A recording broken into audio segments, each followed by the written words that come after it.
Hello and welcome to Into the Aether. It's a low-key video game podcast, and my name is Brendan Bigley. I'm Stephen Hilger. Stephen, you are playing one of my favorite games of all time. I am, and that is Hollow Knight. Yeah, it came out last year for PC, released on Switch the same day as E3 at Nintendo's press conference. At which point, as someone who is currently unemployed, I immediately downloaded and then played all of. So I just played that game very recently. I played through all of it. I did every single thing that you could do in that game. And I just want to hear what you think about it. I'm so excited to talk about Hollow Knight. Me too. I remember we talked about it a little bit in one of our earlier episodes because that was the pre-Steven had a Switch era where I just went like, cool, that sounds great. I can't wait to play it. Right. But now I'm on the same level so we could have a more fruitful discussion. Hollow Knight is wonderful. So you and others have drawn parallels to Dark Souls and sort of the old school Metroidvania games, which has now just become its own genre. So I don't even know if old school is warranted. But immediately loved the art style, and the music is fantastic.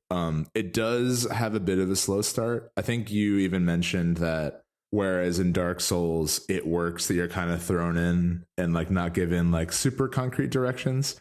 In this game, it's a little bit not jarring, but like I think it could use a little bit of an inciting event. Yeah. Just because I think that like I wasn't sure. I was a little bit trepidatious that the game was going to have like not that I'm inherently against this, but I was like anticipating a more sophomoric tone, like with the art style. Like I was kind of expecting it to go like a Castle Crashers route, which I wasn't really into. And I'm really pleasantly surprised that it's like, no, this is just like a really fully realized like dark fantasy world that happens to have this like art style. And I'm so much more into that. So I think that once I learned that after playing for the first couple hours, I was a lot more immersed in the world itself. I think I got that tone because the first place you find is called Dirt Mouth. And I'm like, all right, it's like, what's going on here?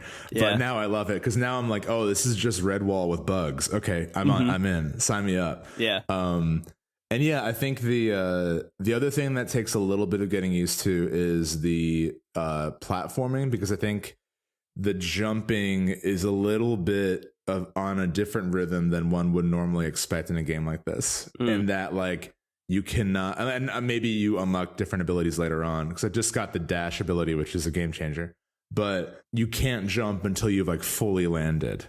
Right. So like that feels fun going up, but when you're scaling down, it's a little bit like, you might be like, well, I'm sure hoping that there aren't a bed of nails beneath me because I can't like the camera. And that's not to say that that's a weakness of the game. It's just something that like, in the first couple hours I had to get used to, because I think it's a game that alongside Dark Souls is very difficult. So feeling like you're in control of the character is like crucial to a difficulty curve like that. But once that all set in, and once I got to the second area, which is the Greenlands, I think. Yeah, is that where you ended up? Green Path? Green Path, yeah. I guess you can go in any direction. So I'm in Green Path now, and I just beat what I would consider the litmus test boss, which was Hornet, who's a character that kind of looks like you, but she's way better. I feel like yeah. As I was fighting her, like I died for the fifth time, and I was like, can I just play as Hornet? Like, can I just like, switch characters? It's funny you mention that. There's a DLC that they're working on where it'll be an entire campaign where you play as Hornet. That's awesome. Yeah. But yeah, I like that. I think Dark Souls does that too, when you fight enemies that kind of fight like you. Yeah. Because the first couple bosses are like these big, well, actually they're little bugs wearing big armor, which seems to be a recurring theme of like these weak little creatures like hiding in a more powerful like empty shell. And yeah, I'm really, really loving it. I think it's all like at this point, I like kind of have a grasp on like, okay, like I know how the map works. I've purchased everything in the shop. I also honorable mention to the shopkeeper being my favorite NPC in the game. Which one? Like, the small bug guy? I think the woman who goes like, "Ha, Badanada." Oh yeah, Bampanada. Yeah. The way she sighs is like anyone who's ever worked retail. It's like I know that sigh. I know that sigh very well. I'm feeling. Yeah. I know what you're feeling. Yeah, and that's the other thing too. I'm going a bit all over the place, but there's so many great NPCs you find, and that's one of my favorite things about Dark Souls. And they do it in a very like minimalist way. Like you might meet someone every so often. This game keeps it a little bit more consistent, which I'm enjoying. Yeah. The big bug that is like your cab around the world is great. The stag, yeah, it reminds me a lot of. You ever play Final Fantasy 9? I know you're not. Okay, well, there is a giant underground transportation system that's just like bugs climbing on the wall, and it reminded me a lot of that in a good way. Yeah, I love it. I can definitely see myself being inspired to complete all of it, especially now that I have the journal where you get like a description of the enemies if you've killed a certain number of them. And you see the hunter bugs like glaring eyes when it's updated. Yeah. I think like Dark Souls, like you encounter these like things that you can do if you want, and it creates a sense of like an empowering sense of freedom in completion. Like you don't feel bogged down like, oh, I have to do all these side quests. It's like whatever kind of path I want to carve, I can, which is interesting. Yeah. Just to I guess just to fill in some blanks about like what this game is and how it's structured. It is a Metroidvania Souls-alike, I think is a kind of good way of putting it. There are a couple games that have tried this. I think the most notable one being Salt and Sanctuary, which is also coming out for Switch, I think this week or next week or something like that, which is very much just like, what if Dark Souls was 2D? That is what Salt and Sanctuary is. Hollow Knight, I think, is the first game to kind of get the Dark Souls-inspired vibe, like, very correct. Like, they really nail this world, because you show up, no backstory at all. You just show up and you start making your way around this place, and it is like there's a hub town above the ground, and then you jump down into a well, and in this well there is like a giant world that kind of unfurls around you, and like a Metroidvania game, you unlock abilities which allow you to get to different areas, but it has very, very, very precise combat, which basically means that you are just going to die over and over and over and over again. You're going to like bash your head against the wall and try and beat these bosses. But when you do, it'll probably unlock a new ability, unlock a new path to get to somewhere else. Maybe it's just teaching you how to beat a certain kind of enemy, which I think is a very common thing in the beginning of the game, where they just have bosses that just become recurring enemies after that. Yep. Which I think is brilliant. Yeah, I think Dark Souls does that too, where you're like, you finally have this euphoria of beating a boss, and it's like, cool, now you're just going to see that dude everywhere. Yeah, exactly. Like the first one, you fight that bug that has this sword and shield that spits like bushes at you. It's a pretty tough fight, and then he's just everywhere in the green path. Yeah, and I think in terms of the precise combat and like the Dark Souls influence, but in 2D, there's definitely a heavy Mega Man vibe as well. Because that's another game where it's almost like entirely built around the boss fights. Which I think if you were to like reduce Dark Souls to its like most core element, it would be that. It would be this like kind of sprawling labyrinth of a world that is sort of anchored by the boss fights. Yeah. I bring up Mega Man just because I think that that's a game where you do unlock other abilities as you go on, but it's also like up to you to beat the boss. It's up to like your understanding of the boss's moves and like working around that and knowing when to attack.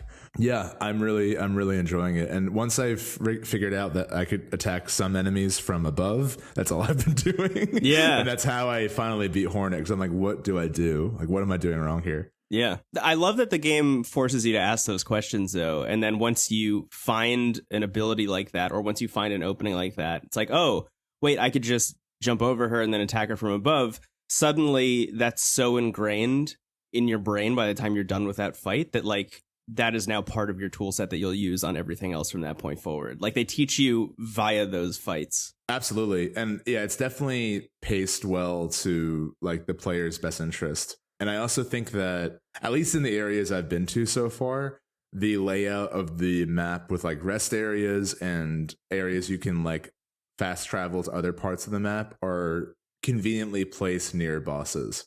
Yeah. Because that was something that I could not stand about the first Dark Souls, was that, you know, I think it was the Bell Gargoyles were like, the closest bonfire was like you had to like go through like an apartment building of hollows to get to the boss, and like the chance that you would get to that boss, A, with full health, and B, with all your Estus flasks was like a 33% chance. Right. So I was like, just let me go get my ass kicked. Like, I'm so sick of getting my ass kicked on the way to get my ass kicked. But this game, at least gives you like, okay, like you're gonna, and then also like if you're having a really tough time against the boss, there's a lot of other things to do. Like there's places to go, and you might want to like not grind, but you might slay enemies to get that currency to buy like new pins. You might discover something else on the map. So like, so there are a couple things mechanically that I want to talk about with this game that I just think are like absolutely brilliant. Number one is just their ability to contextualize all of the things that are just like kind of givens in video games and like make them part of the narrative. So you kind of mentioned the map maker. There is a guy, he just kind of hangs around in all the different areas of the map. And he draws maps. That's what he does. He's a cartographer. And you'll basically, like, as you're exploring new areas, you won't get the ability to, like, see the area that you're in until you find him. But you can find him one of two ways. One of them is you can hear him humming, and he goes like, and you can, like, hear him from the distance, and he'll get louder as you get closer to him. So he kind of, like, gives you a hint as to where he's at. And the other one, which took me like forever, and I don't know if you've picked up on this one yet, is that he also leaves scraps of paper all over the place. So you can actually see his path to wherever he is via the paper that he's left around. So you can actually find this paper on the ground before you even get to him. So you have this like environmental storytelling thing going on where you're seeing traces of him before you hear him, and then you find him, and then you pay like not even that much. It doesn't really cost that much to buy a map from him. But once you do, you get this map. And then as you explore that area, you're able to fill in parts of it yourself because he's kind of like done some of the work for you. And like, that's a thing I've never seen done in a game where you don't get to fill in the map unless you talk to an NPC whose job it is to make maps. I guess there was a little bit of that in Majora's Mask with Tingle. But that was a bit of a chore, honestly, because you had to, I mean, Tingle is like simultaneously the best and worst character in Zelda. There were a couple areas in Hollow Knight where I didn't actually one area in particular where I did not get the map like almost until the end game, just because I literally could not find the dude. And there's just like this one area that I just like kept missing every time I jumped through it. And I was just like, wow, this is unbelievable that I literally can't find the map. Like there's just one gaping hole in the world map because I can't find this dude, which I think is actually kind of really badass. One of the other things I think is kind of brilliant from a combat perspective is your ability to recharge your health. So absolutely. You have this soul meter, which as you fight enemies will fill up.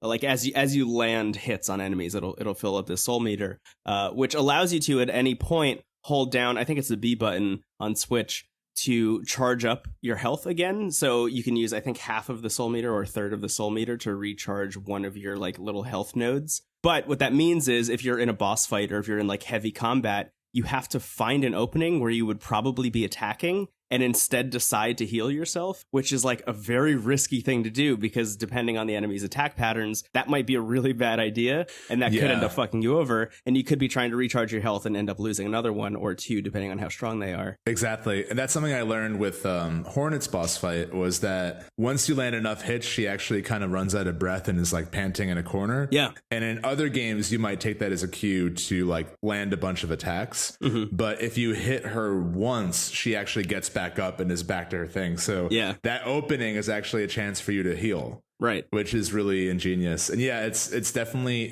again, another Dark Souls comparison. Like there's some boss fights in both Dark Souls and Bloodborne where you don't have time to use blood vials or Estus flasks. Right. Or like you have like a second opening too. Mm-hmm. And it reminds me of that. Yeah, the boss fights are fantastic. The first one I think is the False Knight. The first one I did. And that was really fun. I think Hornet was the first boss fight that felt like all the mechanics had kind of built up to that moment. Yeah, it's kind of Father Gascoigne in Bloodborne. Yeah, I was thinking that exactly. And who would you consider the litmus test boss for Dark Souls 1? Maybe the Bell Gargoyles? Yeah, probably. The Bell Barboils. That's definitely the wall, you know? Yeah, I remember when I first fought them, I thought the game was glitching because I saw the second health bar pop up and I was like, that can't be real. Also, I don't know if you remember this, but the first time I ever played Dark Souls was with you. Oh, really? At your house. And I remember like, it was like my first time playing this, like I didn't play Demon Souls. So like, this is my first experience in this type of game. Yeah. Yeah, you had that exact coy grin that you have now. And you're watching me play. And then I think it was either the Asylum Demon, one of the first bosses, showed up, and I was like, okay, what do I do? And you went, you're fucked. You're just like, you're fucked. That's it. Yeah. It was so funny. We actually got pretty far. I think we got up to like around the Bell Gargoyles area, because Asylum Demon, I think we figured out that if you attack from above, you can dispose of him pretty easily. And then the Taurus Demon isn't too difficult. It's probably the easiest boss in the game. Yeah, definitely. But yeah, the gargoyles are tricky. Yeah. I'm glad that you like Hollow Knight, because you're not even at the point where that game clicked for me. It took me a little bit longer than where you're at, because I find if I have two issues with that game, and they really are maybe the only two issues I have with the game, because I like really, really love it. I don't know where I would put it in my top games I've ever played list, but like it's up there. It's like top 5, top 3, somewhere in that vicinity. I find that the opening of that game is kind of problematic for the exact reasons that you were talking about, where I just think like they give you nothing at all. And for a long time, even past the Hornet area, I found myself just kind of wandering aimlessly without any kind of like self-imposed quest. Because like I'm fine playing a game like Minecraft or No Man's Sky, which is the thing I want to talk about later, in games where you kind of have to like make your own stories and stuff. Sure. But a Dark Souls or Metroidvania kind of game doesn't really lend itself to that. I need like a little bit of a nugget of something. I need some kind of idea of where to go. Like at least in Metroid, they'll like show you on the map like bloop, bloop, bloop, bloop, bloop, bloop, bloop. Here's a little point that you have to go to. Just find your way there. And like that's enough for me. Or even more cryptically, like the beginning of Dark Souls is you see this epic battle that's already happened, and then the camera slowly zooms into your like rat infested cell, and they're like, okay, that's you. Like you saw all these gods fight each other and dragons, but this is you. Yeah. And you aren't told like you're the legendary one or anything. You are a little bit later, but it gives you a sense of the world and of the tone. Same with Bloodborne. You have that weird kind of blurry vision of the like doctor, or the guy who was like, pale blood. Yeah. So like you don't get a strong sense of, you either have to strongly set up tone or story. Yeah. And I think that this is a game where not to slight spoiler, but once you beat Hornet, you see these like apparitions of these like spirits or forgotten gods or something. And I feel like this game could have done really well with like you lying where you end up waking up and just like a vision of them, or something that hints at what the lore of this world is. Because again, I thought I was getting into like Castle Crashers like fart joke territory, and I was like, all right, let's give this a shot. Like I don't know if nothing against that, but I just wasn't really looking for that, and I was so happy that it wasn't that. And that's not to knock the art style, because I love it, but I think that like because it's cartoony, for some reason I was unconsciously expecting it to go that way. And there is a lot of humor, but it works because the world is so dark, and like there are these little pockets of just light. Like moments of levity. Yeah. Even if that game begins with you just kind of like waking up as a small little bug, and you have a nail which you use to hit enemies, and you kind of like make your way to Dirtmouth, and there's an old bug who is like, oh, you're gonna jump in the well. A lot of travelers have done that before, and they've all died. None of them have ever come back. Good luck. And like that's all you get. Yeah. Even something that was like, there's a cool thing down there that you should be looking for or something. Like there's a specific reason that people keep going down, not just because there's quote unquote treasure. Would have been helpful. And then the other thing, it's weird that I think my only issues with the game are the pacing in the beginning and also towards the end, because and this might actually just be the way that I played the game and the way that I made my way around the map. It's kind of hard to talk about how far you are in that game, because you really can just kind of go anywhere after a certain point. I think Hornet is actually the moment when you can kind of like the map really opens up and you can kind of end up anywhere. Yeah. But I think at least for me, the pacing of my acquisition of abilities was like really off. Like I won't say what they are, but like my acquisition of some of the extra movement abilities like all happened in maybe the last like 5 hours of that game. So like I got the dash from Hornet, as you mentioned, and then a couple other things along the way, but like that was kind of my only movement ability for a long time. Yeah. Which was fine in terms of like getting used to it and kind of like working it into my combat and stuff, but I wish that I'd gotten some of that other stuff earlier. But besides that, like everything else is basically perfect. Like the writing is unbelievable. All really the NPCs are unbelievable. Like one of my favorite characters I've ever met in a video game is in Hollow Knight, and like you maybe talk to him like 5 times. And he has Which like one? I don't know if you've met him yet. His name is Quirrell. Is he the like old knight who's like, you stopped me from slaying that beast that you saved? I saved like an old grumpy knight who thinks he's great. Oh, the one that looks like you? Yeah. That's Zote. Zote the Mighty.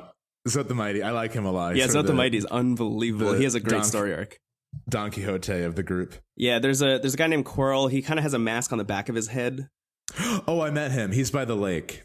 Yes. Yeah. I met him. He's awesome. His entire storyline is just wonderful. Yeah, there are a bunch of, what I love about that game is like you are one of a couple of travelers who are trying to do the same thing. And you'll keep meeting them along their path and like finding that they are also struggling the same way you are in different ways. Yeah, Zote the Mighty is a wonderful one though. A cool thing about that game, I don't know if you know about this, but they released I think 3 like huge DLC updates that were free that came out with that game that added like new pins, new enemies, new areas to explore, new bosses, things like that. So you're just going to kind of like happen across them as you're playing the game. There is one more that's actually still going to come out. I forget what it's called. I think Gods and Glory, maybe something along those lines. That's like a boss rush mode and like adds a whole bunch of extra stuff. That game is still being updated, and then they're also adding more DLC where you'll get to play as Hornet throughout the whole campaign. So like that's amazing. They're like really still working on this game. I'm stoked about it. I think it's brilliant. It's like one of the best games I've ever played. Easily. It's fantastic. And it's also like that's a game that has a lot of pitfalls to become derivative, and it's really not. Like even though there's definitely a strong influence from, I would say like the ones I'm picking up now are obviously like Metroidvania, so Metroid and Castlevania, and also Dark Souls. I'm getting a lot of Cave Story as well, which I like. Definitely a recurring adventure theme of like falling into a pit. That's sort of like the one of the, depending on the tone you're going for, that's sort of like one of the hero's journeys, like archetypes. I feel. One of the best moments of that game that I don't think you've gotten to yet, and I won't say what it is specifically, but there's a point that happens. It will happen to you. It happens to everyone who plays the game. You will fall into a place that is the worst. It's not the place with electric jellyfish, is it?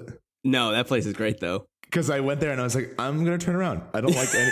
I got flashbacks of playing Ocarina of Time and just really having a bummer time in Jabba Jabba's belly. And I got that vibe, and I'm like, nah, dude, I'm going to turn around. Yeah, there is a point. It's kind of like a silent demon. Like you will fall into a place and you will be fucked, and you'll just have to make do. And it is maybe one of my favorite games, or one of my favorite moments in a video game ever, because it's so terrifying. I'm excited to get more into it, and I think we'll probably touch base on it again once I'm farther in. Yeah, definitely. I feel like I'm in like the first act still. Very much. Yeah, you very much are. Yeah. There's an area that you'll get to where it's raining that I think that's the moment where like the game clicked for me, and I was like, oh wow, this is brilliant. See, that's beautiful. I remember you told me that, and I was like keeping an eye out for rain. And when I got to Greenland, that was Green, the nature area. Green Path. Yeah. When I first went to Greenland, I thought, what a country. Green Path, that's where the game clicked for me. That's awesome, though. And I think the first area is really cool, and it's definitely like purposeful in its art style. But there's something to be said about, and I had this with the Fallout games too, where it's like a purposely dreary setting sometimes being too effective, where I'm like, oh, I don't want to be here anymore. That is exactly why I didn't like the Fallout games until 4. Yeah. But the beginning of Hollow Knight is sort of in this like dark cave, and it's really like well done. But again, it's like, okay, like I'm not really, again, without that inciting sense of urgency or tone or plot or anything. And that being the first area you're in, it's a little bit like I was forewarned of like, you kind of have to like let this game sink in. Yeah. But I feel like with Dark Souls, like you have that dreary setting, but like there's something, and Dark Souls does this probably better than anyone, of like having these really gross, like dead settings, but nature has kind of reclaimed it a bit. Right. Because so much of that game is the cycle of like death and what comes next, you know, the era of fire and darkness.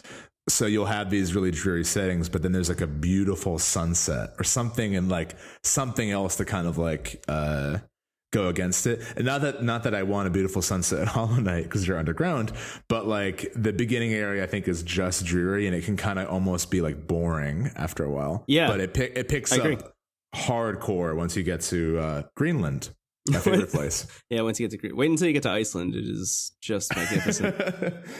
Sheboygan wasn't for me. Once I got to Sheboygan, I was like, yeah, I'm excited for you to get. But we definitely have to talk about it once you get towards the end, because some of the end game stuff, they do a really brilliant thing where like the end game content is like, okay, here's the combat version of the end game. Here is the exploration version of the end game, and it's all like discrete things that you can go out and set out to do. Actually, you might have even seen them. Have you seen any of the grubs in the like jars yet? Yeah, I've saved 4 of them. Yeah, so there's I think 50 or so in the whole world. Room in the beginning where like you can see them all being like, "Thanks for saving me," and bug talk. Oh, with the grub father. Yeah.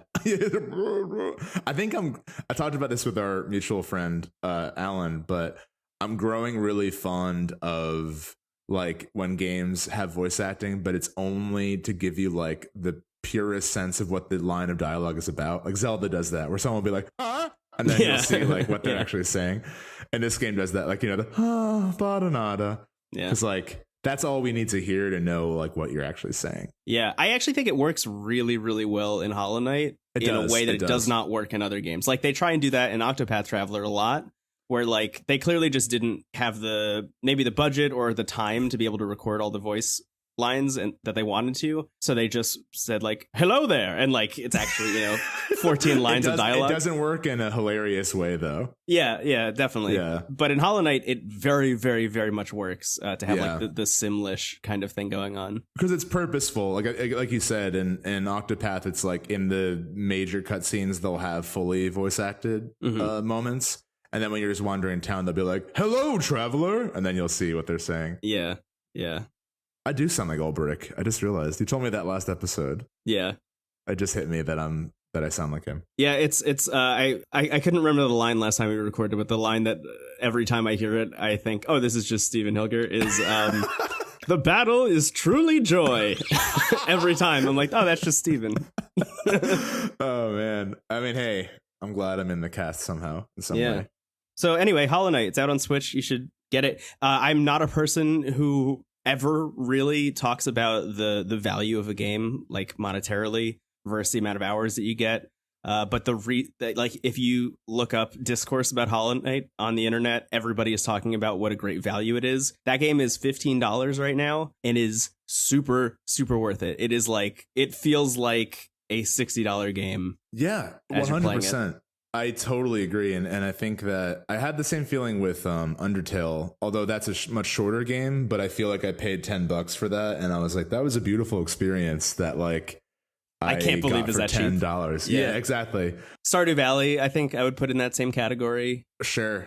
Celeste as well. I think it was only like $20. Yeah. Again, shorter game, but like the impact it has, and then you could also talk about like hours versus impact and all that stuff. Yeah, that's the kind of territory that I don't like getting into generally, but I think it is worth mentioning in Hollow Knight because that game is only $15 and the production value too, because it's like that. Like, how big was the like team that made it? 2 people? Yeah. Wow. I think 3 with music. Oh wow, that's insane. Yeah, in a good way. Yeah, when you get towards the end of that game, or like when you're done with it, or like at least when you beat what you consider to be the final boss, I would recommend like going online and looking up the production of that game, just like what went into it and how they did it, because it is unbelievable. Is it their first game? Yep, the studio. It's their first game ever. Team Cherry, right? Team Cherry, yeah. Yeah, because I remember I went on Wikipedia and I love that website. It's so good. I like how we inadvertently plug GameStop and Wikipedia on the show. Hey, they're the two best companies. Yeah. Anyway, I do like Wikipedia. On Wikipedia, there's no hyperlink to Team Cherry, so I didn't get to like know their deal. Oh yeah. I really hope they make. I mean, I just starting Hollow Knight, but I would love to see more content from them. Yeah. So, like I said, another free DLC pack is coming out, and then a paid one where you play as Hornet. And then they said that they're working on, or like they have ideas for other games. And when asked what the plan was for that, they were just like, we just like making worlds. So that's kind of what we're going to do. And I don't know if that means they're going to try and do another Hollow Knight-esque thing in a different setting or what the plan is. But I'm excited about it either way. They did say that they want to return to Hollow Knight at some point. So like maybe make a sequel like years and years down the line. Yeah. Which is exciting. I love that idea. I will That's probably awesome. play Hollow Knight again. I'm thinking about starting it over because it's lovely.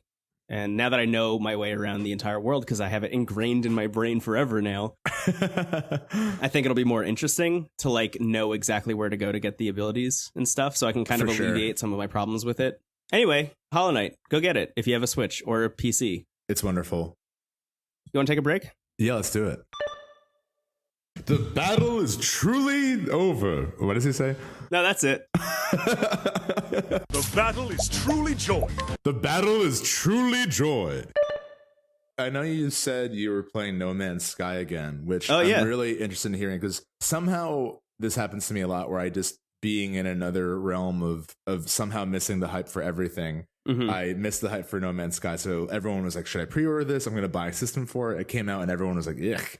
And has since kind of forgotten about it. I have a handful of friends, including you, that have revisited the game and seem to be really enjoying it for what it is. And I think it's also a game, we touched on this a little bit with Octopath, where you kind of have to like tailor your expectations. Yeah.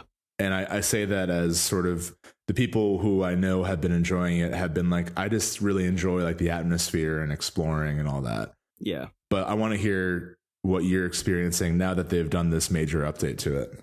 Yeah, so kind of a history of No Man's Sky for those who are maybe not in the loop, although I imagine most people are. Like, if you follow video games at all and you're listening to this podcast and you're in the second half of it right now, I imagine if you muscle through my Ulbrich impersonation, then you probably you probably know about the No Man's Sky thing. But just in case, in 2014 at the Games Awards, they showed off this trailer that was really amazing. First time anyone had ever seen or heard of the game. It was the team that had made Joe Danger, which was like a Trials biking kind of like spin-off that was more cartoony. Not spin-off, but it was kind of like a clone. It sounds like an early 2000s like shitty Van Wilder-esque comedy. It super does. Doesn't it feel like it would be by the same team that made Cell Damage? Yeah. Anyway, so it was by this like very small team that was known for like a game that people didn't really play. But here they were underwater. It was like a space person, like a person in a spacesuit underwater, and they climb out of the water, and there's like this beautiful like tropical kind of like alien planet with like a bunch of weird alien dinosaurs walking around, and they jump into a ship, and then they get into the ship and they blast off into space, and it's all seamless, and they get out into space, and there's like a bunch of like freighters, and there's like a space battle happening, and then they jump to hyperspace, end up at another planet, and then land, and then get out. And that was like the most miraculous thing of all time when that was announced. Everybody was just like, oh my God, what is this game? There's no way that this can be real. And then the more that you kind of heard about it through interviews and stuff, it was this game where the entire universe was procedurally generated, but everybody who played the game had a shared procedurally generated universe. So as you were bopping around and discovering things, you were actually mapping them for everyone who will ever play the game.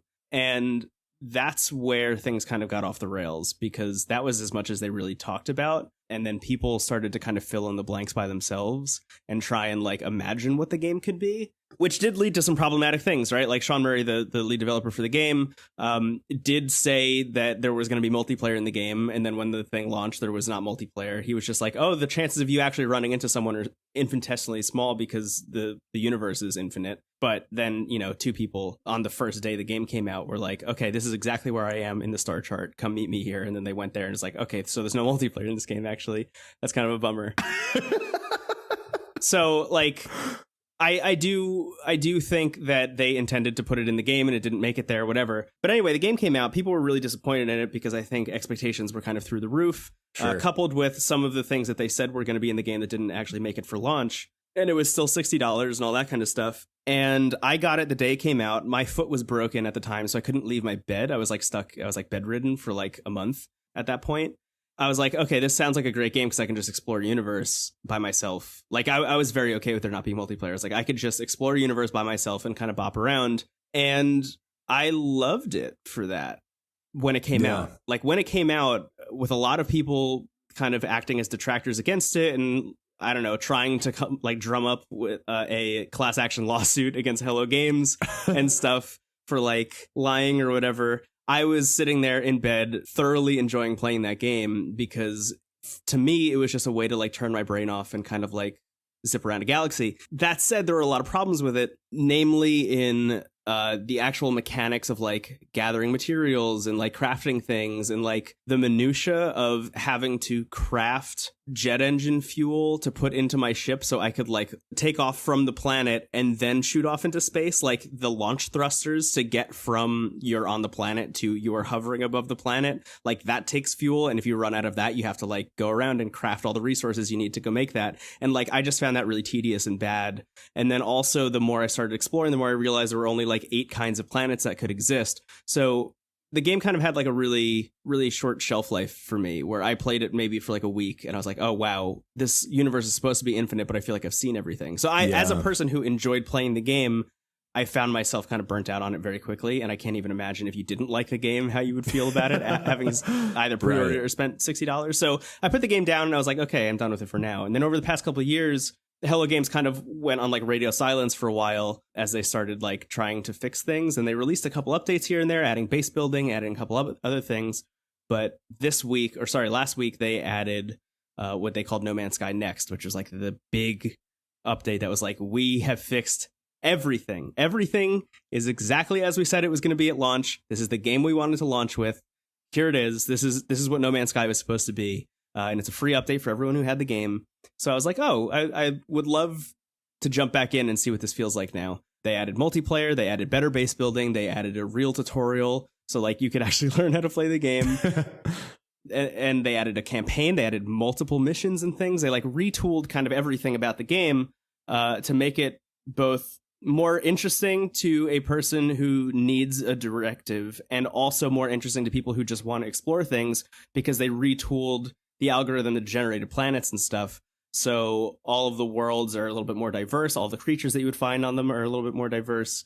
And I have put probably like 20 to 30 hours into the game now since Next came out. I started a new save. I was like, let me just start from scratch and whatever. Yeah. And it is just incredible. It is like the best game to either throw on a podcast or some music and just kind of like zip around the galaxy. I still have those same issues that I had the first time I played it, where like crafting the materials to boost up my launch thrusters and stuff like is really frustrating and annoying that I have to keep doing that. But at the same time, all of the planets are so wild and all of the creatures I'm finding are so incredible that I find myself like actively crafting that stuff constantly just because I want to see more of it. Yeah. Alongside like doing quests that didn't exist before. So now like when you land in a space station, it actually feels like a space station, and every star system that you go to has its own like dominant life form. Or like a dominant species, and you can kind of go around and you learn the language of these species word by word, which is amazing. So like when the dialogue comes up, it's all gibberish except for the words that you learned that get translated. That's like in Final Fantasy X with the Albed. Yeah. So like over time, you start to kind of get more and more of the language pieced together. But what that also means is you can start to interpret what they're saying and respond correctly to the things that they're asking you, which is really cool. So like in the beginning, you're just kind of guessing, but over time you're like, oh wait, I actually know what they're saying now, or I can like through context clues kind of understand what they're asking me, and now I can respond correctly, which means that maybe you'll get a mission, or maybe your standing with that race will kind of improve. One of my favorite things that I feel like you would love, there's one race that I'm kind of like focusing on. I'm only going to star systems that are dominated by them. They're called the Korvax, and they're basically just like robot people. And I got my standing high enough with them where now when I land in their space stations or whatever, I'll like walk on and there's, you know, a bunch of them standing around the space station or whatever. And when I walk by them, they all go like, blah, blah, blah. And then they give me a thumbs up, which is like my favorite thing of all time. You're right. I do love that. Yeah, it's very good. That sounds great. I mean, I think there's a lot of lessons to draw, good and bad, from like this whole saga of like No Man's Sky's career. And I can't help but think, like, I'm not sure really who to blame for the launch and for the empty promises and the divisive reception. But I feel like, our first episode was about E3, and watching E3, especially at pretty much at almost every conference with a few exceptions, the announcements for every game was like, this is the biggest game we've ever made, and you can do anything. And it has everything, and it's the biggest thing ever. Mm-hmm. And that's not like, I feel like that's become like what every game is at least marketing itself as. And like, that's not like inherently a good thing, you know? Like I feel like so many games suffer from being like padded and stretched out to like say like on paper, this game's bigger than the United States, like actually, you know? And it's like, well, if it's just copied and pasted, or if there's not like anything to really get immersed in, like who gives a shit? Whereas like a game like Hollow Knight is super focused in its ambitions, and it's so successful because of it.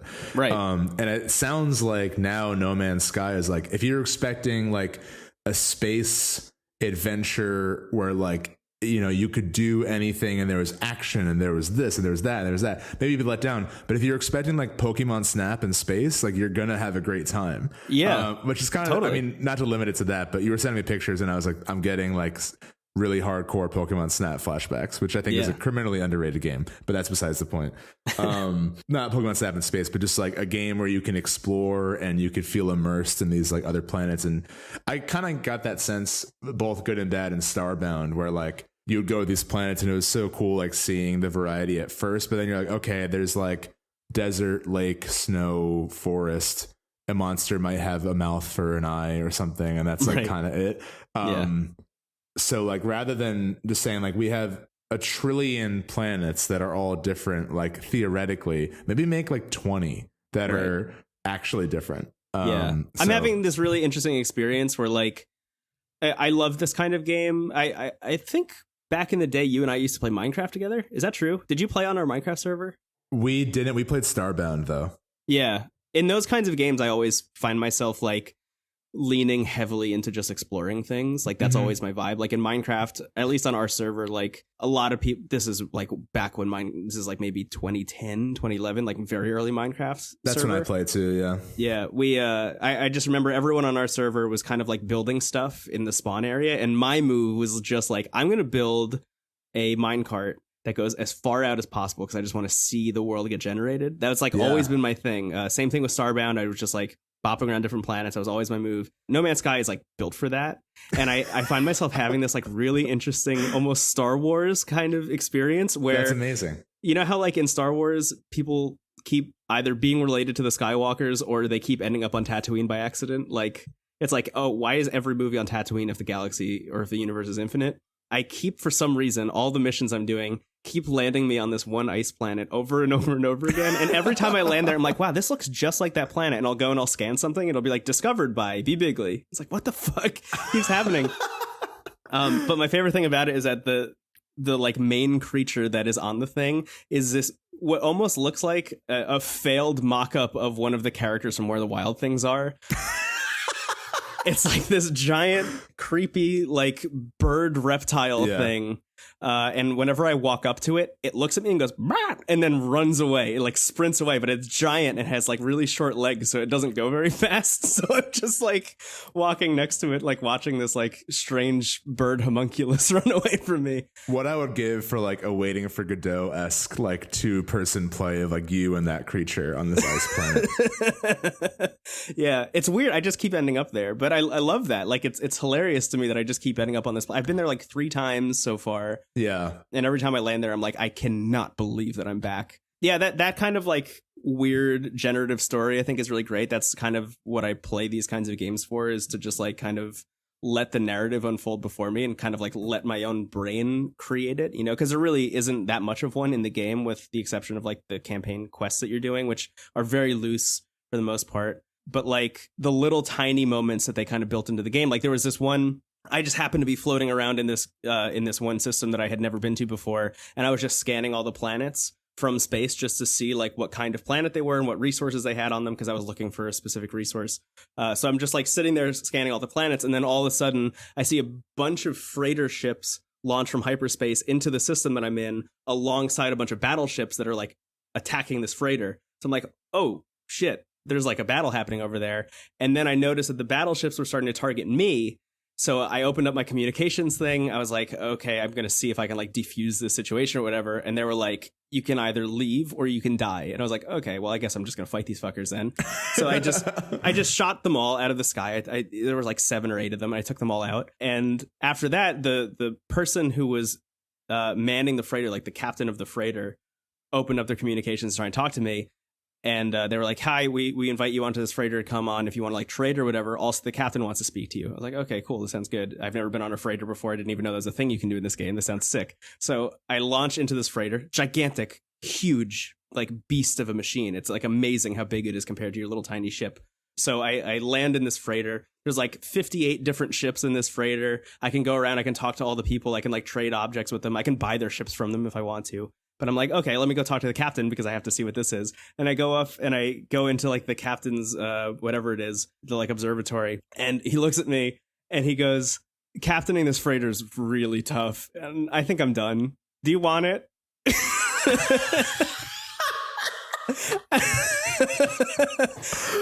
He was just like, captain. Yeah, he was just like, I'm done. This is like the worst job.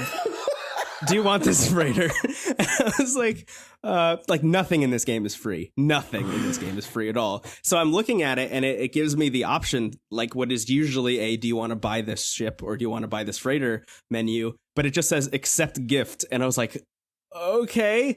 So I accepted this gift and I accepted the freighter. And now I just have this giant fleet. I have a freighter and a bunch of other like frigates around it that are like fuel and other stuff that I can now just send out to explore other systems for me and then bring back all that information so I can like know where I'm going ahead of time now.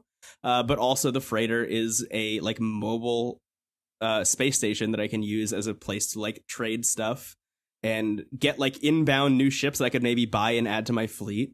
And I can also just like have a lot of materials now, like because you have a very small contained inventory, but now I can just like offload all of it to my freighter because that's what it's for. It's for cargo. And like that's a thing that just generatively happened in this game that I wasn't expecting. I was just there to scan some planets and find some copper, but ended up having this like whole like hour and a half long experience that I wasn't expecting to have. I can't get over that. I love the captain just being like, listen, you think you want this, and then you end up in the pilot's booth, and you know the world seems so small from up here. So you want a shot, kid? And here you go. What's great is even when I bought it off of him, he still stays there. He is still there in the like captain's chair at the Cinnabon booth. He's like, hey, you know. Yeah, but when you talk to him now, all the dialogue options are like, he seems much happier. He seems like a much happier dude now. He doesn't have to worry about it. That's incredible. Yeah. He takes up doing watercolors in the back. He's like, God, the universe is so beautiful. Yeah, I just find myself like smitten by this game, and I wasn't really expecting to be. I expected to kind of like jump back in and like see what was new and then leave. But I just find myself drawn to it in a way that I really wasn't expecting. Plus, there's a photo mode, so like I'm all over that as a person who just likes taking pictures in general. Like having a photo mode in a game like that is amazing. You can use it when you're on land or if you're in space, and like both of those are unbelievable. 100%, yeah. And that's actually what I've been doing a lot in Breath of the Wild. I just realized that you can take pictures of weapons to kind of add to your glossary while they're on you. So originally I was taking pictures of weapons like on the ground that weren't at all exciting. Now I can make Link pose and do like kind of a coy like finger on the lip in the sunset, and it's like, this is the Lysel spear. I have such a fun time taking pictures, and like also trying to take a picture of an enemy that's about to like mess my day up and just be like, oh, like good, give me more anger, beautiful. It's so much fun. I love like that's where I got the Pokemon Snap vibe, because it's like you sent me all these pictures and I'm like, make a game where you just explore like literally the space photographer sim. I would totally get that. Like, that's kind of what I've been turning it into, because there are a bunch of different guilds in the game. There's like a mercantile guild, so you just kind of like go around and trade money and whatever, and you can do quests for them where you're like, I don't know, just like delivering products and stuff to different planets and whatever. There's a combat guild, which is like you just go out and shoot things in space and whatever, or like take out like space cops. There's like space cops on each planet. They're called Sentinels. Or alternatively, there's an explorers guild, which is just like going and scanning things and basically playing Pokemon Snap and just like seeing as much of the universe as you possibly can, which is what I have kind of inadvertently been leveling up just by playing the game that way. So like they have all three of those things in there for the people that want them. Like if you're driven by making money and going and buying freighters or new ships or, you know, upgrading your tools or whatever, like there is a discrete path for you to follow if you like that. If you are into the space combat and the ground combat, like you could just do that and get rewarded for it. Or if you're like me and you just want to see as much of the universe as possible, that's also a thing you can do. Yeah, that's awesome. That sounds great. I'm glad it's sort of found its voice again after such a divisive launch. Yeah, it's really great. It's weird because I still wouldn't recommend it. Like there is still like a lot of. I mean, it's the doomed path. Once you're captain, you're like, this isn't what it's all cracked up to be. Hey, you want a shot of this? Yeah, it's it is a game that feels very made for me. And the people that I follow on Twitter, who I also see posting like photo mode screenshots, I also kind of know their vibe, and I know that they also like the same kinds of games that I do. That's why I follow them on Twitter in the first place. And like, it is a game that's made for a specific kind of person. And if you on the outset are like, I don't know if that's for me, it's probably not, realistically. But if you like the idea of just kind of zipping around a galaxy and seeing whatever you want, like, it's there. It's a pretty good experience. If that's what you're looking for. And like, for me, as someone who's trying to catch up on podcasts or like listening to new music or whatever, it's very cool. It's like a very cool experience to have because it's very low key, except for when you're like in space combat. But yeah, I like it a lot. I just keep finding myself drawn to it. All I want to do is play that game right now. It's not, like you said, the kind of game where you could put on and then have music in the background and just sort of like have that. I remember I used to do that like before sandbox games were really even a thing. I would play Ocarina of Time and just like ride Epona around. Yeah. And, you know, just like enjoy the scenery on horseback. And I think that's also like Breath of the Wild lets you do that too. If you just want to climb mountains and be rewarded for that, you don't really even have to fight Ganon if you don't want to. You can just cook and explore. Yeah. Which is great. Should we take another break and then we'll come back and talk about Zelda? Sure. Let's do that. Cool. Sick. All right. See you later. Bye. A toilet loudly flushed while you were talking about whether or not you'd recommend No Man's Sky, and I really hope it's in the audio. I will keep that in the edit. Absolutely. Are we back? We're back, and we're talking about Breath of the Wild again, and always and forever. I love that you're coming into this game at this point, like kind of a year after it came out. I've been thinking about going back and starting it again on Master Mode, just because it's a thing that you can do. Mm-hmm. But before I do that, I kind of want your take on, like, as a person who has played all of the Zelda games, have you played all of them? Most of them. I haven't played like some of the more obscure ones like Zelda 2 or like the Wand of Gamelon or anything like that. Yeah. But all the mainstream releases since like Link to the Past I've played. Yeah. So you're like 30 hours in at this point. What is your take on it? I felt this way on release too, but I think Zelda, and also to a slightly lesser degree Mario Odyssey, but the Switch as a whole, it feels like Nintendo learned every lesson like abruptly in a good way. Because like I just for the record, like I think every Zelda game is good. Like I think they're all really good. So like the scale of a Zelda game of like what I think is like a great one versus like a less good one, they're all great. But I think that the last two, Skyward Sword, actually really just Skyward Sword, I feel like was the first one that felt a little stale to me. It is the exact opposite of Breath of the Wild. It really is, which is ironic because it introduces some of the things that Breath of the Wild kind of zeroes in on, like the stamina meter and like items. I think items break in Skyward Sword, other than your sword. That you run around with like it's an ice cream cone starting to melt. Because I had the 1-to-1 V Motion Plus thing. I forgot about that. Yep. So I think that Breath of the Wild is such a crazy departure from the formula, and it so pays off for it. Like I feel like a lot of influence from games like Shadow of the Colossus and honestly Dark Souls, sometimes like with the combat is a lot more difficult than it normally was. My favorite Zelda is Wind Waker, and I feel like there's a lot of Wind Waker here because I think Wind Waker was the first Zelda game that made combat like fun. You could parry, you could backflip, and really every game since has like built upon Wind Waker's sort of base. Yeah. This game the most successfully.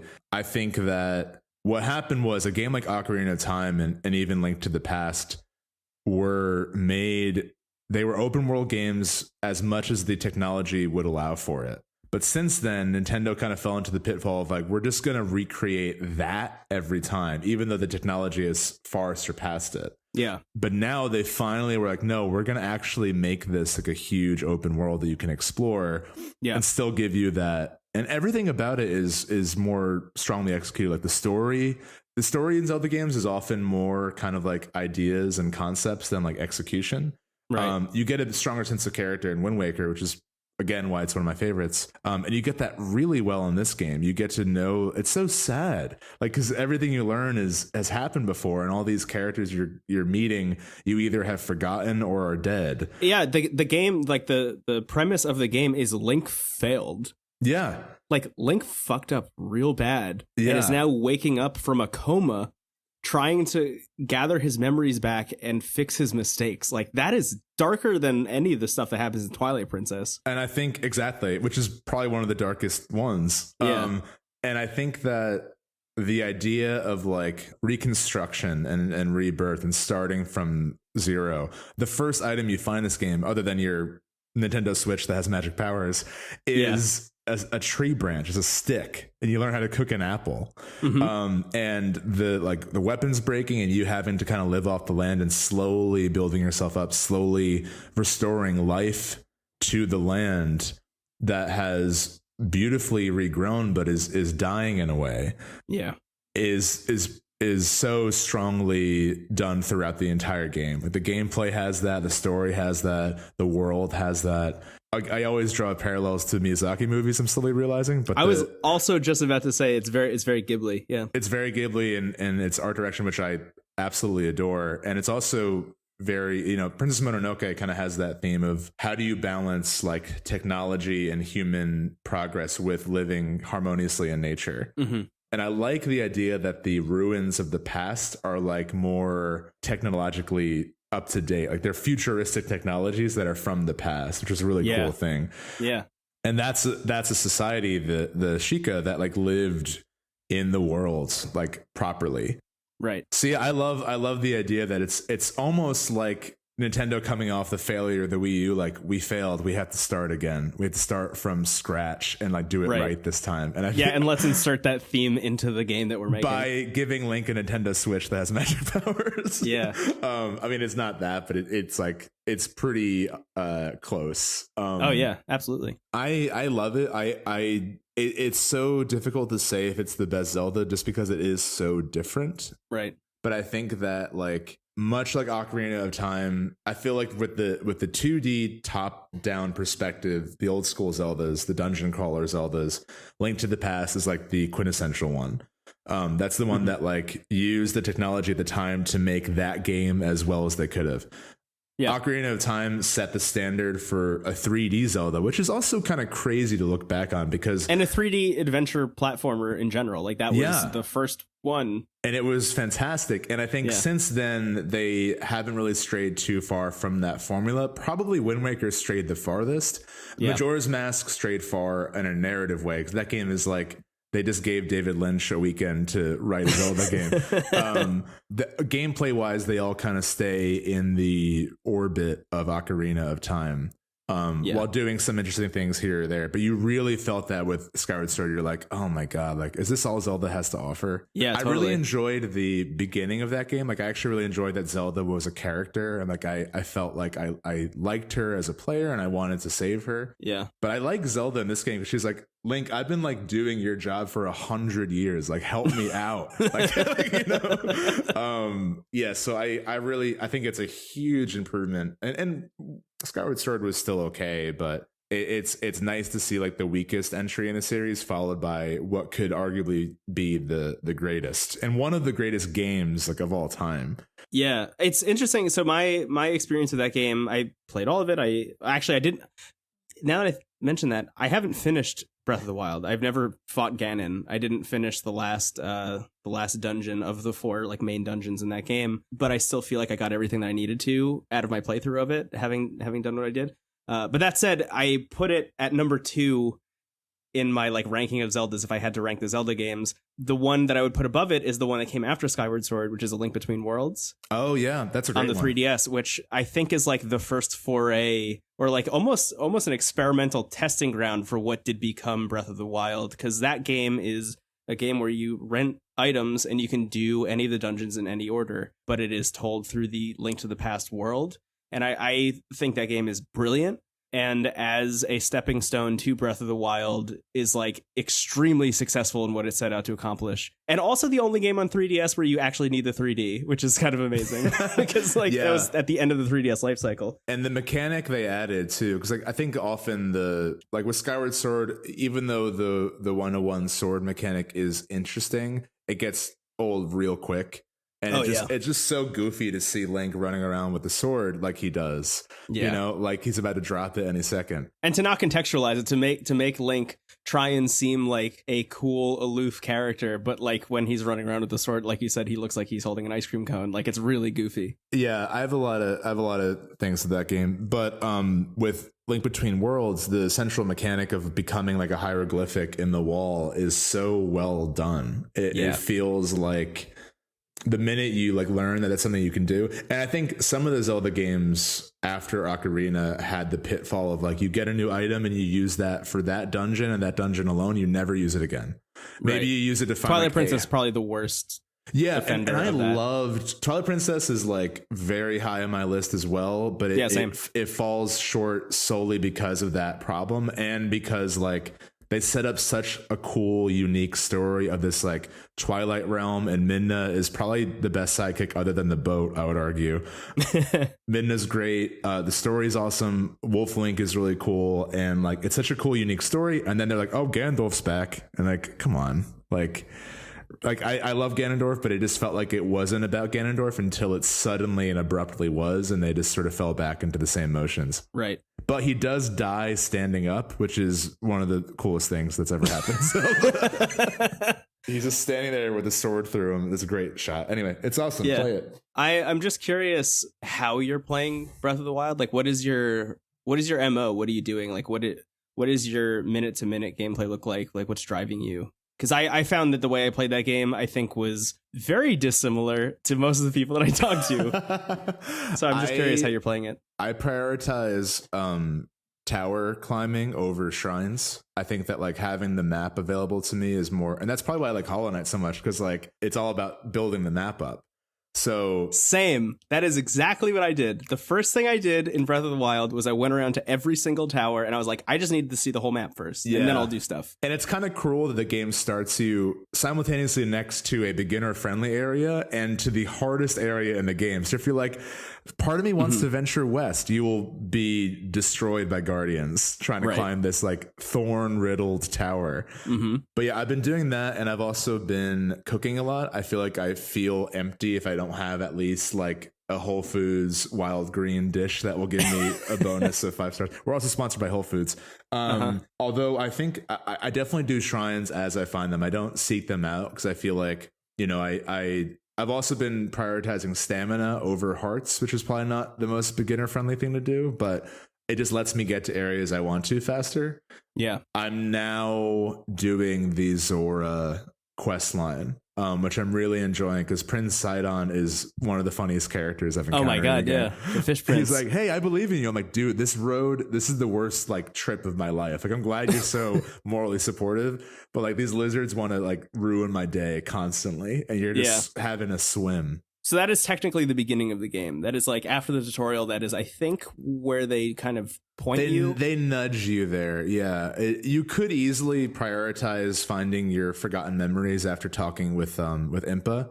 Yeah. I feel like the meanest thing I've ever done in a video game is sneak into Paya's room and read her diary. Did you do that too? Yes. I feel awful about it. Like even more bad than like killing anyone in Undertale or like the worst like GTA runs. I'm like, why did I do this? I feel like dirty and gross. This poor girl. But yeah, they nudge you in that direction because if you venture in the further east, like a bunch of Zoras are like, hey, Prince Zidon's looking for you. If you want, like, we really need your help. So you could go that way. And like it's totally up to you, but like, please help us because you're our only hope. And just go that way. And Prince Sidon, he like is really excited to meet you.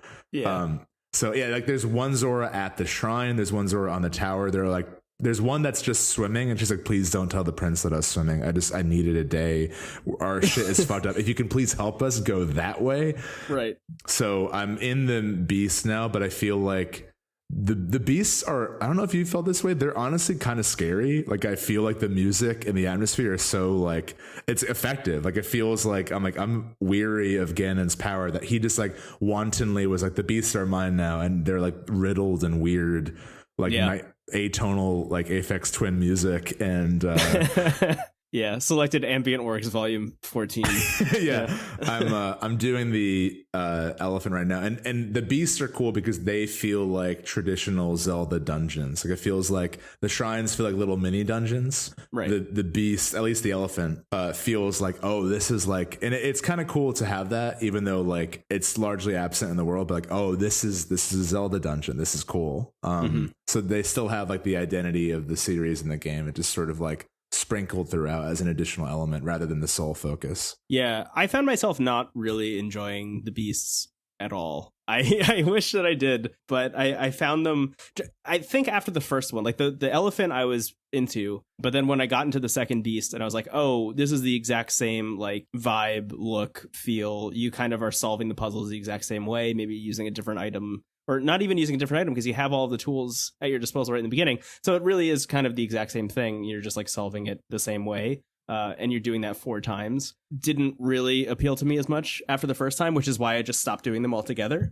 But that said, like, it does set the groundwork, I think, for a sequel. Like, they are very clearly, they would be ridiculous if they didn't make a sequel to this game using the same engine, but kind of like either went the Majora's Mask route and did something like really wild in that same engine, or alternatively did kind of the same style of like, I'm exploring a world but have the more traditional Zelda dungeons, because I think that would really be an interesting move. But that said, yeah, I didn't like the dungeons too much. I ended up not doing them. So I started by doing all of the towers and then started doing all the shrines. After that was kind of my move, and doing all of the side quests. And then they added a bunch of DLC, which added like Indiana Jones style treasure hunting. And a motorcycle, right? And a motorcycle, yeah, which is what I've been doing. That's kind of where I'm at in the game, is just like being Indiana Jones, which is sick. It is like a very cool world to explore. Because the puzzles in that are like, there are 3 waterfalls, and to the west of the second highest waterfall is where this is. It's like, okay, well, there are a couple places in this world. Like, I know the world well enough where it's like, okay, I know that there's 3 waterfalls, like here, and here. Let me check out all of them and see which one has this thing. I think it's amazing. Yeah, God, you got me excited with the idea of like a Majora's Mask kind of vibe in this sort of open world, which I think the closest you get is with the Blood Moons, which are like so unnerving the first time they happen. Oh my God, yeah. I immediately fast travel to a place where I can just hide inside every time. Because like at first it's like slow and you're like, wait, is something different? And then suddenly it reminds me a lot of in Castlevania 2, where it's like, what a horrible night to have a curse. And then like everything changes. But it's obviously like more, it's more properly executed. It's really interesting that I'm new enough to the mechanical beast now that I don't have a strong preference either way, but I think it's emblematic that maybe the formula previous to this game had grown stale, because it is the most Zelda the game gets, like traditionally. Yeah. Like it's the most, I guess the shrines too, but even the shrines, like they feel very focused on one kind of mechanic, or like, you know, they change it up enough that it feels like there's always like, some of them you might just fight a tough enemy. Some of them you might have like a weird like motion control, like marble maze you have to do, which that one took me 3 days. And they're always fun. They're always pretty short, so they never feel like they overstay their welcome. Right, and you get a tangible reward every time you finish it, in the form of, I forget what they're actually called in the game because I haven't played it in a while, but they basically, once you get 4 of them, once you do 4 shrines, you can either level up your health or level up your stamina, which I think is kind of a brilliant way of allowing you to explore the world at your own pace. Well, yeah, exactly. And there's also sometimes like, if you like, there was one I did that felt like a carnival game where you had to like hit a ball with a sledgehammer to like hit a target basically. Yeah. And I did that. And then there was a second room beyond the point where you would actually finish it, where there was like an item you can get. And I was never able to do that. And I broke all my stuff trying to hit this marble to the target. So I gave up on that. The best thing about those shrines is the way that you can cheese them, and you can actually do it in some of the dungeons as well. But like, okay, so I have to move some metal blocks here and here to get like electricity to this point or whatever. What you can actually do is drop all of your metal swords and shields and then line them up in a row, so you can like conduct electricity, basically using your swords as a wire connecting the two things. So you don't even have to do the thing. The way that the game allows you to cheese those situations, I think, is also kind of brilliant and allows for a really inventive play. Yeah, 100%. And like the ability to experiment in the open world is definitely like strongly encouraged. Yeah. Have you seen the like speedrunning move where you use the time freeze on a boulder, hit it with a sledgehammer a bunch of times, So like you build up the inertia and then you climb onto the boulder. Here I come, Ganon. Yeah, and you just launch, you just like fly through the air, and then you let go of the boulder, and then you're like parasailing down. That's awesome. Yeah, it's a great game. I wonder, as much as I want a sequel with this engine, I hope that it doesn't become like, okay, now the next era of Zelda is like Breath of the Wild adjacent for 10 years. Yeah, no, I wonder that same thing. Like, is this the new formula for the game? Because like everything previous to this was just Ocarina of Time done over and over and over and over again. Is Zelda going forward? This is Breath of the Wild, but I don't know. Like, because there's not even that much of a formula to really copy in this game as much. Yeah, you know? It's more just I imagine they'll probably stay in an open world, but who knows? I mean, they might. This is a game that also is getting enough updates that I can't imagine there will be another Zelda until like mid 2020s, honestly. Yeah, I wonder if it'll even come out on Switch. Yeah, the next one. They usually seem to make Zeldas like the end or beginning of the systems. Yeah, I think Skyward Sword was Wii exclusive, but you know, this was on the Wii U as well. And then they did the same thing with Twilight Princess, where it was on the GameCube and the Wii. Right. And that was a great game. I love that one. Well, I'm excited for you to play more of it because I would love to get into specifics and some of the side quests and stuff. Yeah. Because that is my bread and butter for the game. There's one thing that happens. I won't say what it is, but there's one thing that demands that you have a lot of hearts. That I also, like you, started the game pumping all of my orbs into stamina. I was like, okay, just get stamina. And then as soon as I found this heart thing, I was like, okay, this is all I'm doing now is finding shrines, getting as many hearts as possible so I can get this one thing. And from that, like, that was maybe like 10 to 20 hours of the game was getting enough hearts to like get this one thing, which I was really into as a like self-prescribed narrative drive. Thought it was very cool. That seems to be a common theme in the self-prescribed narrative drive of like, which has a great meter to it, if you haven't noticed. We talk about that in Octopath, where like there's enough room where like, why are these characters together, of like kind of writing your own story. Definitely in No Man's Sky, where you're just sort of thrown into this almost like void of content. You're like, well, I'm gonna figure it out.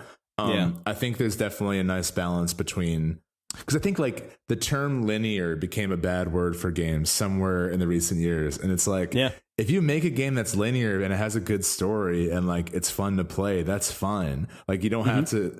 I think the lesson to be learned for like a marketing perspective is like, not every game, even though sandboxes are great, if they're not built to be a sandbox like Breath of the Wild is, you don't have to make it a sandbox. Like you can have good. And I think people are coming back to that a bit. But linear is not a bad thing, and find the balance in narrative. Should we wrap it up? Yeah, I think so. I think this is a good point. I definitely feel so strongly, like you do, about the Switch and how I feel like it's slowly becoming the best system in this generation. Yeah. And I am still really excited I just feel like every game I'm excited for on PS4 is like actually coming out next year. And I'm like, all right, well, that's kind of a bummer. Yeah. If it wasn't for No Man's Sky currently, which I could see myself burning out on that like within the next week, realistically. Yeah. And also getting heavily into Destiny 2 again as some updates are dropping and like all my friends are getting back into it as well. So like we're all playing at the same time. I probably wouldn't be turning my PS4 on. Yeah. Like I would just be either replaying Hollow Knight, replaying Legend of Zelda, or playing Octopath. Yeah, 100%. But we'll definitely, I think as 2019 runs around, we'll have a lot. We'll have a lot to talk about in the coming like months and years, honestly. Yeah. Honestly, on Switch, though, like the next month, I don't know if you're like keeping abreast of stuff coming out on Switch, but like Okami HD is coming out, I think next week or in 2 weeks. Yep. Dead Cells is out on Switch next week, which is like a Rogue Legacy kind of it's like Rogue Legacy with Dark Souls combat, apparently, or more Bloodborne combat, which is like exactly my shit, kind of like Hollow Knight was. Yeah, I don't know. There's a lot of stuff coming out that I'm really excited about. Those games are both on my wish list, and both things I want to talk about with you, because Okami is one of my favorite games ever. Yeah, same. It's and that's a game too that's so Zelda adjacent, but like it has such a personality of its own. Yeah, and I haven't played it since it came out, So I'm Yeah. like really excited to revisit it. Hell like yeah. 10 years later. Like I think it's been an entire decade since that game came out at this point. Yeah, and it's a testament to a strong art direction, especially the cell shaded, that it still looks beautiful. Yeah. The game's about art. Like you use art to solve your problems. Yeah. Or calligraphy. And it has the touchscreen controls on the Switch, which I'm really excited about for the brush mechanics. I'm just very excited about Okami. Me too. You just named, I think Dead Cells and Okami will probably be our next games to kind of tackle on this show. So for anyone listening, if you're excited about that, so are we. Yes. Anyway, that said, hey, thanks so much for listening. If you're out there and you are listening to this, it means a lot. Here's the thing. This is a second episode of the show, technically. And in these first weeks of being a podcast, the most important thing in terms of getting the show out there is both sharing it out to other people that you think might like it. So just, I don't know, if you like the show, please do us a huge solid and share it. But also, now that we are on Apple Podcasts as of last week, if you could go on to Apple Podcasts and review the show, these first couple weeks of the show existing are the most important weeks to get new reviews, because the more that happens, the more the show gets shared out via Apple Podcasts and the way their search engine works. So if you could go review the show, it would mean so much to the two of us. And yeah, again, thanks for listening. My name is Brendan Bigley. You can find me on the internet at Brendan Bigley. And my name's Stephen Hilger. You could find me at Stephen Hilger, and on Instagram at Hilger Stephen, because there's another Stephen Hilger that's a very good photographer. And I'd also recommend you check out his work. Oh, I will do that. Yeah, he's really good. I'm often tagged on Twitter as him, and they're like, Stephen Hilger is going to give a lecture at the Pratt Institute. And I'm like, I'm really excited. Like, he seems awesome. I'm not your guy. Like, Yeah. I'll go, but I'm not. You the should one absolutely give a lecture at the Pratt Institute sometime, though. Yeah, 100%. Well, anyway, thanks again for listening, and have a great day. Yeah, please do have a great day. Farewell. Goodbye. Goodbye.